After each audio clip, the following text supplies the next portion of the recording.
Ariel, are you ready? Ariel's going to talk to us about why students deserve better. I heard from some students lately, and they were talking about how much student debt they have. I actually have to say I was stunned. They said, oh, well, I have $50, $60, $70, $100,000 worth of student loan debt. I thought, how could it be that a student comes out of school and as if they were going to buy a house, but they have just their college education to show for it? We shouldn't be putting that burden on the backs of students. That's right. Ariel.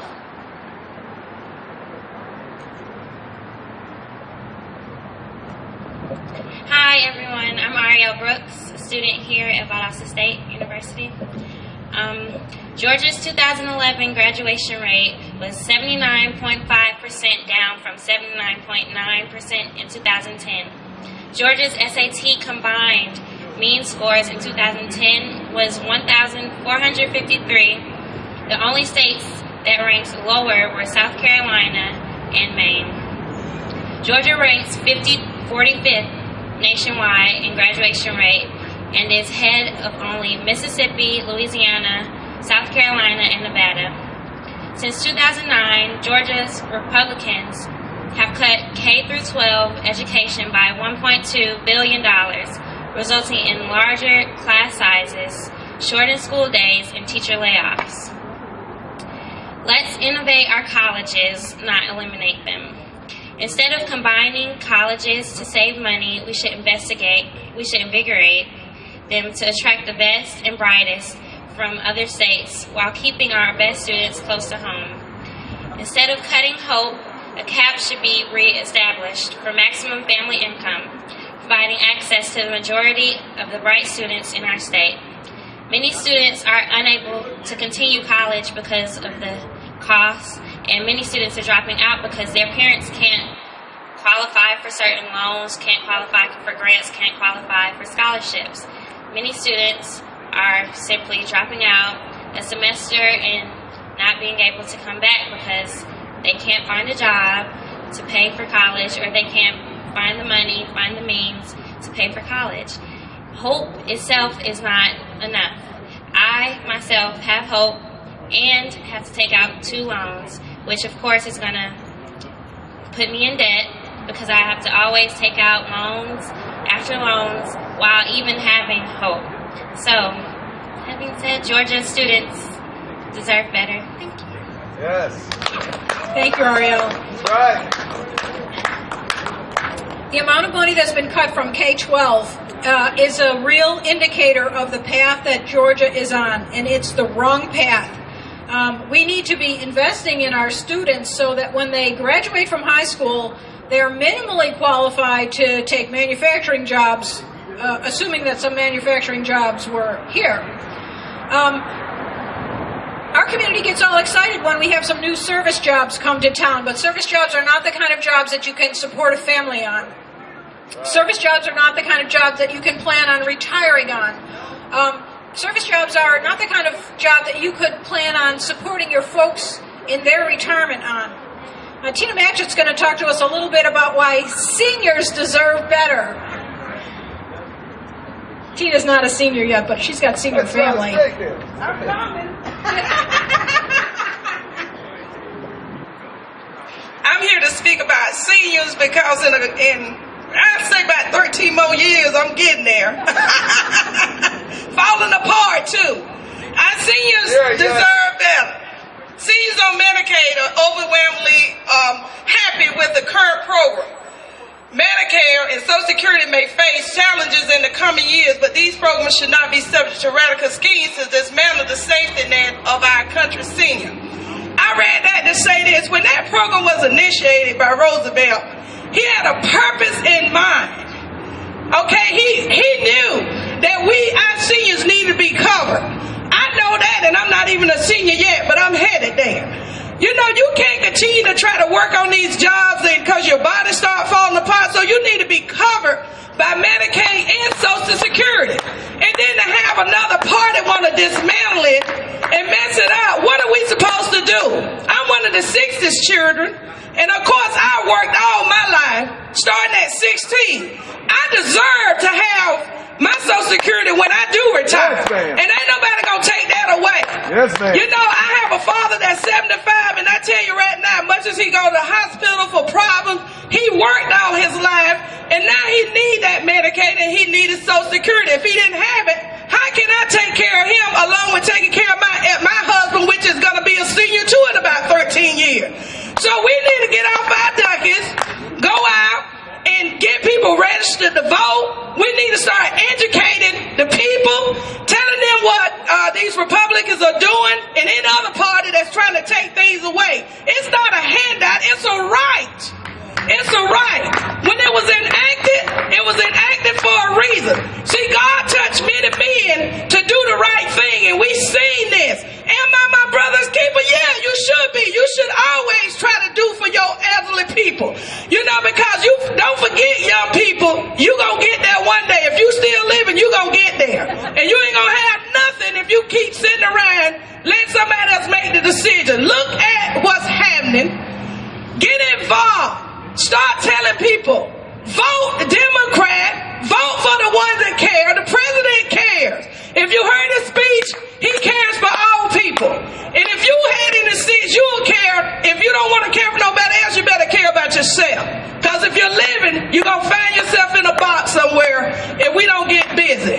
Vote Democrat. Get out and tell somebody, our seniors deserve better. We deserve better. We the people of the United States of America, in order to form a more perfect union. Think about it. We all in this together. Yeah. It ain't no black, it ain't no white, no yellow, it ain't no blue. We're all his children. So we need to get on our duckies and do what's right. Georgia deserves better. Let's make this country, this state blue. Woo. Let's make this state blue. Thank you, Tina.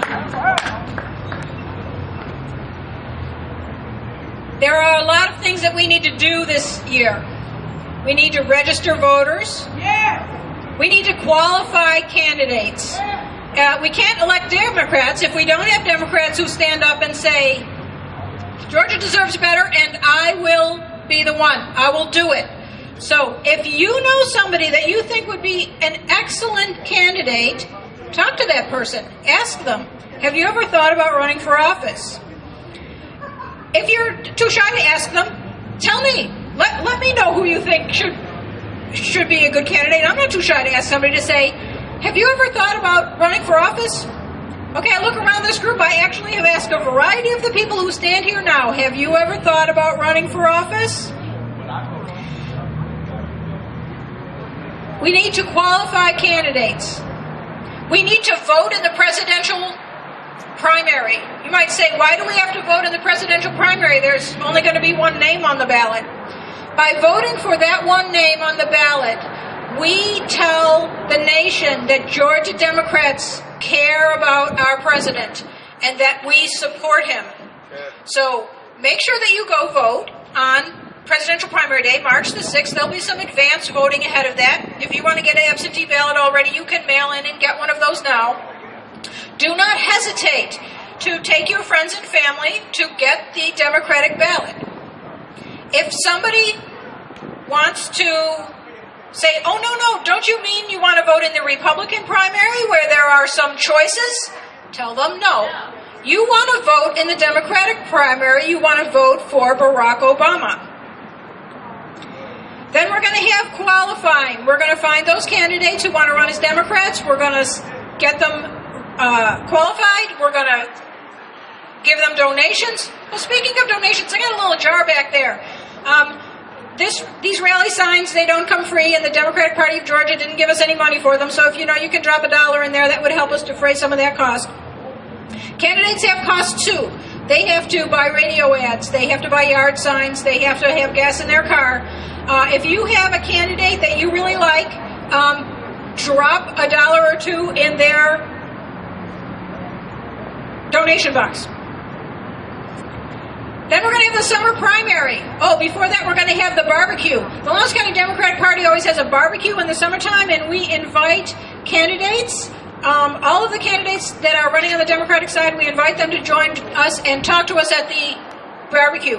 That'll be the first week in July. I don't have the date fixed quite yet, but keep in touch for that, and we will have Democratic candidates there. Then we'll have the primary at the end of the summer. And then we will have super duper get out the vote, calling, knocking on doors, making sure that all of those voters we spent all spring registering go to vote. I see that Haley Shank has joined us from Thomas County. Haley, would you like to talk to us about why Thomas County deserves better?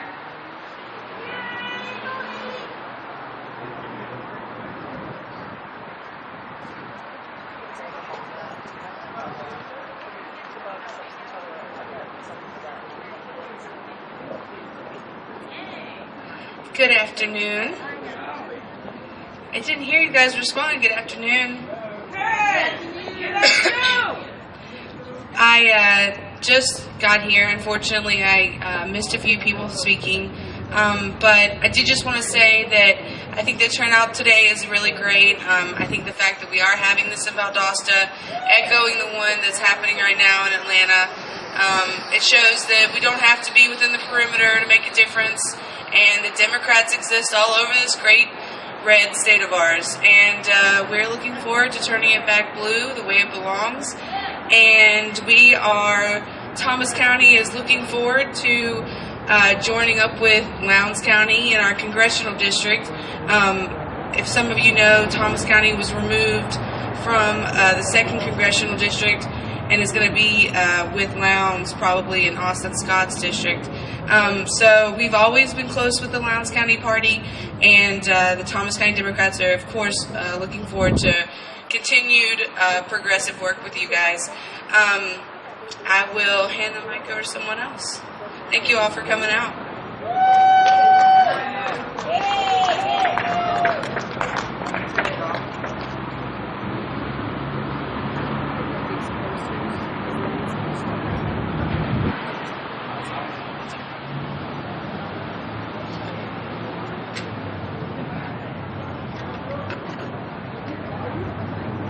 I see Betty Marini. Come on, Betty, just say hello. No. Betty Marini, back there waving, cute little pixie. She's the chairman of the Lanier County Democrats. The last time we had a rally here, Betty gave a really great talk, and you can see Betty's talk from 2009 on YouTube. She's what being a Democrat is about. She's hardworking, she's loyal, and she knows that rural Georgians deserve better.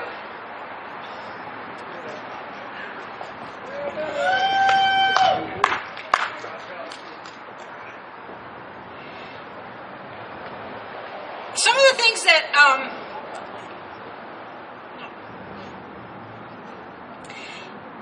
the things that have been brought to my attention that people are concerned about.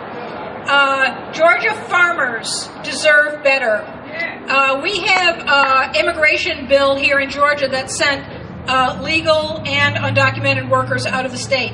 I have a friend who actually runs a construction business, and she has legal workers, and her legal bricklayers and builders and concrete guys, they all moved to North Carolina.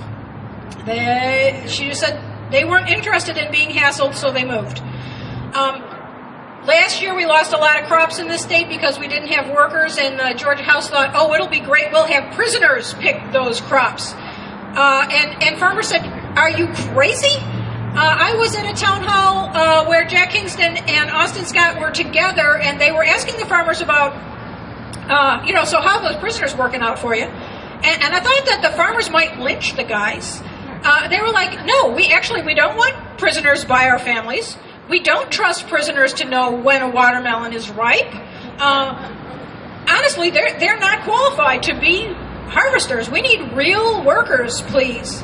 And so then Jack and Austin went on about how the federal E-Verify program would solve all of their issues, and they could E-Verify any worker. Except for that's a very complicated program for farmers to be able to negotiate when they want to have people come work on their farms. Georgia farmers deserve better. Georgia families deserve better. It's not really right that right now we have families squeezed where mom might be out of work. Well, first of all, let me back up a little bit. When I was a kid, My dad went to work and my mom stayed home. And we earned enough money to be able to go on vacation every year as a family. My family put 5 kids to college and we didn't have any student loan debt. My mom stayed home and fed us a good meal, helped us with our homework, made sure we went to our lessons. Now mom and dad both work at least one job. Maybe they work 2 jobs. Nobody's home with the kids after school because, well, mom and dad are struggling to make ends meet. So Georgia families really deserve better. We deserve a working wage. We deserve to have our families supported so that we don't, in fact, in some families, I know grandma's still out there working. And neither of my grandmas worked. Georgia deserves also to have not so many haves and not so many have-nots. We have a lot of have-nots and a lot of people lining their pockets based upon the have-nots. Too many. Too many. In fact, now, I don't mean to pick on the congressman or anything, but when Congress was established, it was a part-time job. People would elect somebody from their community to go to Washington and talk about what sort of issues they had and try to figure out some fundamental things.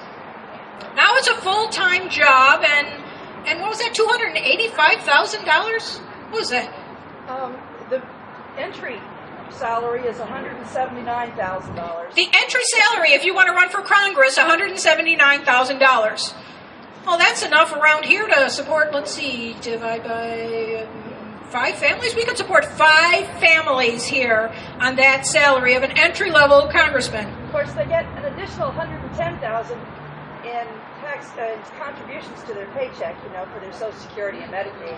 Oh, and on top of that, they get all the contributions to Social Security, Medicaid, all of that, blah, blah, blah, which everybody else is. Yeah. Gross. Yeah. So they bring home 179, but the total is 185. So 285. 285. Maybe you want to run for Congress because you could get yourself a nice big paycheck, and maybe Jim Parker. Have you ever thought about running for Congress? That's not the biggest benefit. They get to retire with full benefits in 5 years. Okay. So, actually, I heard Jack talk about this and say, well, you can't just get elected to Congress. Everybody says if you get elected to Congress, you automatically get a retirement. You actually have to get elected 3 times because you have to have 5 years in to be vested in the federal government's retirement system. So if you just go one time and you serve for 2 years, you don't get your retirement benefits. Twice for a senator. 3 times for 5 years. For a representative, for a senator. Oh, for a senator, yeah. If you're a senator, you just have to go one time. Yeah. So maybe in 2 years you want to think about running against Saxby. Now, when Saxby got beat in the runoff in 2008, Jim Martin lost by less votes than Scott Brown won in Massachusetts. Georgia is a state that can be turned blue. Yeah. It can be turned blue by registering our hundreds of thousands of unregistered voters and getting them to go out and vote, and by having young people, middle-aged people, old people consider running for office. I don't know if you know, but Haley Shank, who just stood up here from Thomas County, she ran for the Georgia House last time around. She was a good sport about it. Thank you, Haley. We need to have young people stand up and say, I can. We need middle-aged folks stand up and say, I can. I have life's experience. I can. We need older folks who have life's experience and the time of retirement now to say, I could make a difference, and I'm not going to make it a career. I'm going to make it to make a difference in our community.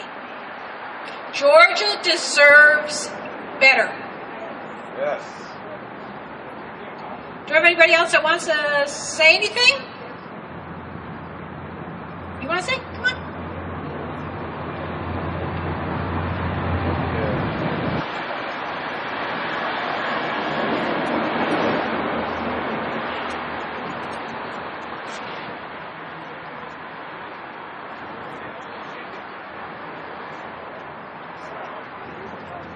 Yeah, it's okay.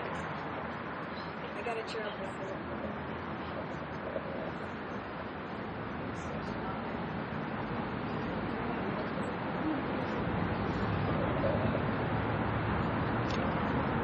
Well, I'm not good at this, so I wrote it down. Okay. I'm Donna Delaney, and I've lived here for almost 20 years now, and I don't see enough change happening fast enough. What we really need are better candidates to the office. Ben Franklin said, "There are two passions which have a powerful influence in the affairs of men. These are ambitions and avarice, the love of power and the love of money. Separately, each of these has a great force in prompting men to action, but when united in view of the same object, they have in many minds the most violent effects. Place before the eyes of such men a post of honor that shall at the same time be a place of profit, and they will move heaven and earth to obtain it." And currently, 3/4 of our members of Congress are millionaires, and they got that way from being members of Congress.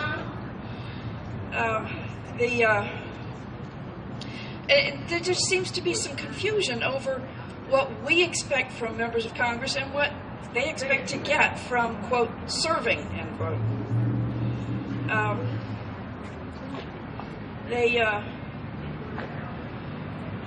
They get additional benefits in addition to that outrageous salary that they get right from the start. They don't have to be qualified for anything except getting elected. And if you have enough money, you can get elected. If you don't want to serve, if you don't arrive with a serving state of mind, then you're there for the contacts and for the benefits. The benefits include an annual office expense allowance of $1.3 to $5 million